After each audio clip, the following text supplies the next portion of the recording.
So when you look at a module name like Program Design with Impact, which is what we're going to do today, some people will look at that and say, oh, well, actually, that's a project management, program management technique, and I don't do project management in my work, so I don't need to do that.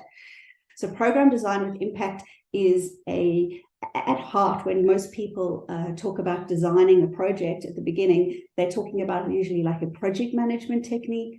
Well, this is a integrated approach which combines change management, business principles, and culture.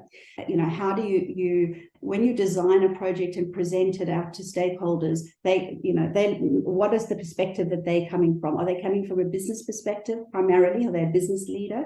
Are they a change management, people-orientated background, or do they have a project management background? And what is the culture that you're working in? Because that's going to make a big difference. So program design with impact is about defining your program architecture so that all the different projects you're working on fits together for success. And all the different projects that are in your business or your client's business also all work together, and they understand how your piece of work fits into the rest of the work. So today we're going to draw programs to communicate the structure, and you can see all these different shapes here. We're going to go through those. Now, as I go through a handful of different types of images, I want you all to think of a project that you're working on, okay? And I'm going to challenge you to draw that, okay? And as we're going through this, just start drawing some pictures, right? Put your name of your project down on a piece of paper. So on what I've done here with this one, why I've structured it and why I've drawn it like this. So you always got to think of what are the dimensions.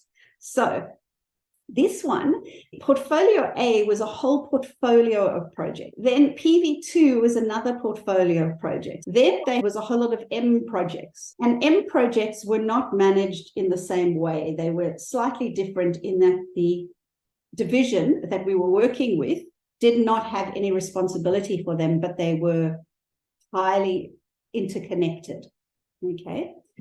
Few projects, again, another part of and parts of the organization, but they were relevant. So we put them in a collection here. And then there were some underpinning projects, which I sometimes call enabler projects, that are just across the business and that are required to support all of these things working. So in this case, it was a whole lot of data systems projects and a whole lot of performance and evaluation projects, right? So when you look at it, it's like, what the hell does that mean? Because you're not in it. But the people inside built this up with me.